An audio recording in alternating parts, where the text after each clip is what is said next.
الونسي معاك واحد سبيسيال اخويا. شبكة بدا. سيدنا السلام عليكم، مرحبا بكم معنا في نشرة جديدة من نشرات سبيسيال الأسبوعية. وكالعادة نمشيو للعناوين. أوضاع الأفارقة المهاجرين في المغرب لا إنسانية. عودة صعبة للمهاجرين المغاربة بإسبانيا.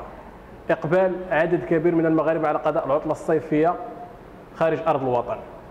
عائلة ثرية بطنجة تقيم حفل زفاف لكلب. سويدي يقطع شفاة زوجته هدية يمنعها من تقبيل غيره. خارجيا محمد مرسي يفوز بانتخابات الرئاسة المصرية.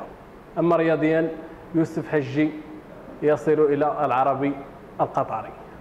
نبداو سيدنا مع أول خبر اللي كيقول أن واحد الجمعية بقاو فيها الأفارقة اللي كيعيشوا في المغرب، وعلى حساب ما قالت هذه الجمعية أن هاد الناس هادو كيعيشوا في وضعية غير إنسانية. مزيان هاد الشيء هذا، مزيان أننا نحن نعتنيو بالمهاجرين الأفارقة وخاصة الغير الشرعيين. وحنا كنقولوا غير واحد القضيه، مزيان نبينوا الانسانيه، حتى هي الانسانيه زوينه، غير هو وليو باش نحلوا المشاكل ديال هاد الناس هادو، نشوفوا الداخل هو الاول، نحلوا المشاكل ديالهم من الاولين. راه المغاربه هنا خاصهم يحلوا، خاصهم عندهم بزاف المشاكل خاصها تحل. ندوزو سيدنا الخبر ديالنا الثاني اللي هو على المهاجرين المغاربه باسبانيا. وقع لهم شي مشاكل بساكن تما وراه ناويين يرجعوا في حالاتهم يدخلوا للبلاد. واش دابا غير نشفات لهيه تفكرتونا وتفكرتوا البلاد؟ واش غادي نقولوا لهم بساك راه كما كان الحال راه بلادو، غير هو مرحبا بكم، واللي كان راه غنقسموه، غير هو ما تعيقوش علينا، راه حنا ما عندنا فين نمشيو. بما اننا سيدنا في فصل الصيف، عندي واحد الخبر الصيفي اللي كيقول ان بزاف ديال المغاربه هذا العام قرروا انهم يدوزوا العطله الصيفيه ديالهم خارج ارض الوطن، وخاصه تركيا وماليزيا. وعلى هذا الحساب ما خصناش خير بخير، ما كاين لا ازمه لا حتى شي حاجه، لان هذا الشيء هذا فريمون كيسطي. واش كاين اللي واحد غير مع باش يمشي للرباط وهما كيهضروا لنا على تركيا وماليزيا وعطال ونيضه؟ ما فهمتش والو.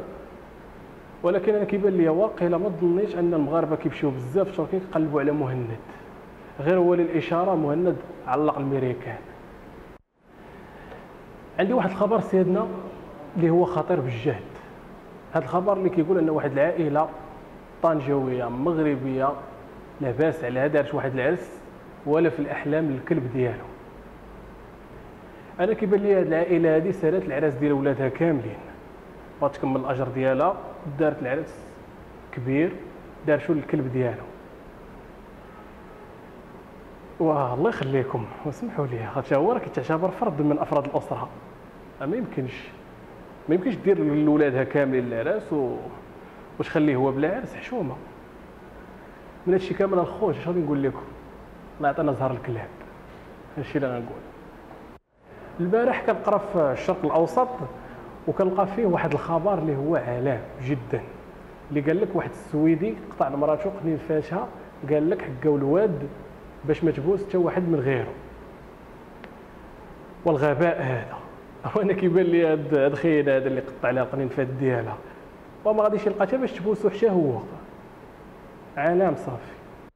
اما خارجيا سيادنا، فوز محمد مرسي بانتخابات مصر الرئاسيه، ولهذا حنا كنديروا ما داروا الرؤساء والقاده وكنقولوا ليه وكنهنئوه وكنقولوا ليه مبروك عليك، وكنقولوا لصحابنا اللي في ميدان التحرير وبركه، ما تعيقوش، بارك عليكم ودخلوا في حالاتكم، سيروا شوفوا لا كاين شي فول وشي طعميه مع ريوسكم.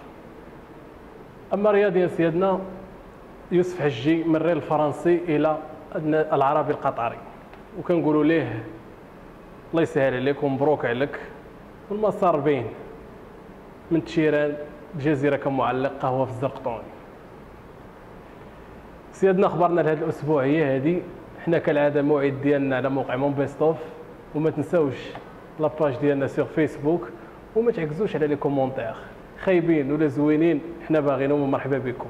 غير قبل ما نساليو كنتمناو الشفاء العاجل للمخرج ديالنا اللي تصاب بواحد الوعكه صحيه، وكنقولوا ليه الله يشافيك، عيان مسكين شويه.